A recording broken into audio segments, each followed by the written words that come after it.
हरियाणा से निकला नारा बेटी बचाओ बेटी पढ़ाओ।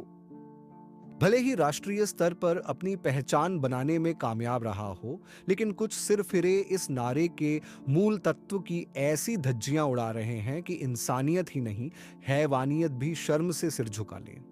बेटी के लिए सब कुछ करने वाले माम बाप तक नहीं समझ पाते कि उन्होंने बेटी को बचाकर, उसे पढ़ाकर गुनाह किया, या बेटी होना ही उसका गुनाह था। बेटी के माँ बाप को जिंदगी भर दर्द और गुस्से का घूंट पीने को मजबूर करने वाले ऐसे दरिंदों को जितनी सजा दी जाए कम है। यौवन सबको आता है, लड़कों को भी लड़कियों को भी। यौवन आता है तो निखार भी आता है और सुंदरता भी बढ़ती है। लड़कों को तो इस सब से कोई फर्क नहीं पड़ता, लेकिन कई बार लड़कियों के लिए यह सब बहुत भारी पड़ता है। उन्हें इस सब की ऐसी कीमत चुकानी पड़ती है जिसके बारे में स्वयं लड़की ने तो क्या किसी ने भी सोचा तक नहीं होता।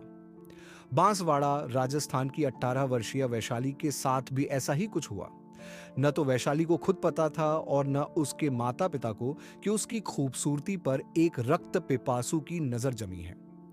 बांसवाड़ा की अगरपुरा कॉलोनी में रहने वाली वैशाली फर्स्ट ईयर की छात्रा थी और अपने परिवार के साथ रहती थी। उसके पिता पिंकेश शर्मा विकलांग हैं। वैशाली के घर के सामने ही जगदीश बंजारा का घर था। कुछ समय तक जगदीश वैशाली का सहपाठी भी रहा था। जब से वैशाली यौवन द्वार पर आकर खड़ी हुई थी, तभी से जगदीश की नजरें उस पर जम गई थीं। जगदीश और उसका भाई रमेश उसे आते जाते छेड़ते थे। वैशाली ने इस बात की शिकायत अपने माता पिता से भी की थी। इतना ही नहीं, कॉलोनी वालों ने भी जगदीश की आए दिन उधमबाजी करने की पुलिस से शिकायत की थी। जगदीश संभवतः किसी गलत फहमी का शिकार था। यही वजह थी कि वह वैशाली से एक तरफा प्यार करने लगा था, जबकि वैशाली उससे बात तक करने को तैयार नहीं थी।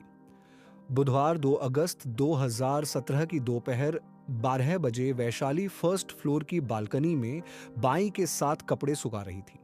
उसके पिता पिंकेश शर्मा ऊपर की मंजिल पर थे।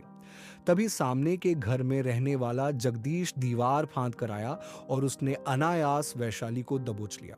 उसने 7 लाए चाकू से वैशाली की गर्दन पर इतने वार किए कि वह लहूलुहान होकर गिर पड़ी। जगदीश जैसे आया था वैसे ही भाग गया। भाई ने शोर मचाया तो पास पड़ोस के लोग भी आ गए और वैशाली के परिवार वाले भी। वैशाली को आनन फानन में अस्पताल ले जाया गया, लेकिन तब तक वह दम तोड़ चुकी थी।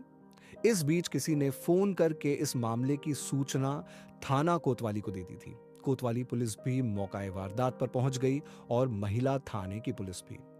पूरी जानकारी लेकर पुलिस ने वैशाली के पिता पिंकेश शर्मा की तहरीर पर जगदीश बंजारा के खिलाफ भादमवी की धारा 450, हथियार लेकर जबरन घर में घुसने, 376 511, बलात्कार की कोशिश, हत्या के लिए 302 और 34 के अंतर्गत केस दर्ज कर लिया। इसके साथ ही पुलिस ने जगदीश बंजारा की खोज शुरू कर दी, लेकिन तब तक पूरा बंजारा परिवार फरार हो चुका था। वैशाली की हत्या को लेकर पूरी अगरपुरा कॉलोनी में रोष था। इतना रोष कि लोग बंजारा परिवार के घर को आग लगा देना चाहते थे। गंभीर स्थिति को देख समझकर एएसपी के आदेश पर बंजारा परिवार के घर पर 7 सशस्त्र सिपाहियों का पहरा बैठा दिया गया था। इसके बावजूद कुछ युवक उस घर को क्षति पहुंचाने के लिए आए तो पुलिस ने उन्हें समझाकर वापस लौटा दिया। काफी भागदौड़ के बाद सिपाही इंद्रजीत सिंह और लोकेंद्र सिंह ने जैसे तैसे 3 अगस्त को जगदीश बंजारा को गिरफ्तार कर लिया।